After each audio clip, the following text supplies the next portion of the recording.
Okay, magandang umaga mga kabayan. Ito na ating forsythia. Maganda pa rin siya sa buwan ng March. Puro bulaklak yan. Usually March ang pamumulaklak niya. Pagtapos yan, magiging mga dahon na yan. Sobrang dilaw niya. Lahat yan. Laki na nga niya eh. Mabilis siyang lumaki. Dati ganyan lang siya, mababa lang. Hanggang sa tumaas na, naging puno na siya. Ito nag-riripat ako.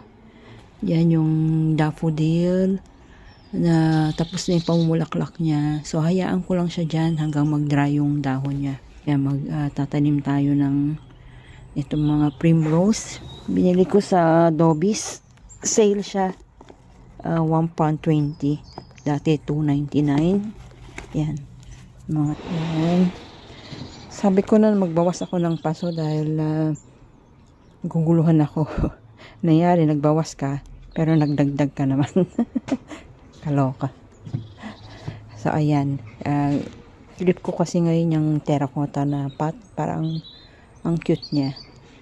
Mahal nga lang dito. Yung malalaking terracotta pot. Mga 100 pounds pataas. Grabe. Kaya makontento na lang muna tayo sa plastic. Yung mga hyacinth natin, nag-bloom na sila. Yan, ibang colors. Yan, sa mga gusto magtanim yan, yan ay galing sa isang bulb. Yung para bang sibuyas. Tatanim mo siya autumn or winter. Pagdating ng spring, uusbong na, lalabas na yung bulaklak. Yan, ito tulip. Hindi pa siya nalabas. So, late flowering siguro yan. Nilagay ko yung paso na pinaglalagyan ng primrose. Yan. So, ito yung harap niya. I-adjust pa natin. So, dito, puro primrose ang ilalagay natin siya. Yan. Kahit siksikan, okay lang. Primrose kasi very, mura lang siya. Tsaka easy to maintain. Diyan na lang natin siya ng compost. Tsaka natin na ilalagay yung lilipat na yung primrose dito. Nandiyan natin ito. Para siyang graba na maliliit. Ayan, nilalagyan ko siya kasi dito sa may ibabaw ng lupa. Yan. Para pag diniligan mo yung lupa ba, hindi sumasama at tumudumi yung paso.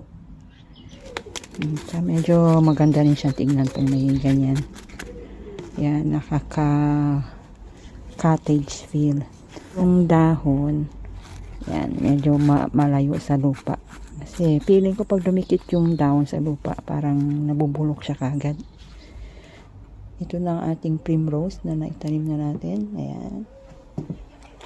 Yan. Okay naman na yung panahon. Actually, sarap ng lumabas. Umupo dito, magkape-kape, diba?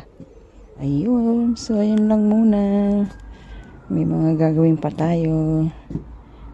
Ito yan, ating update. Thank you for watching. Happy gardening.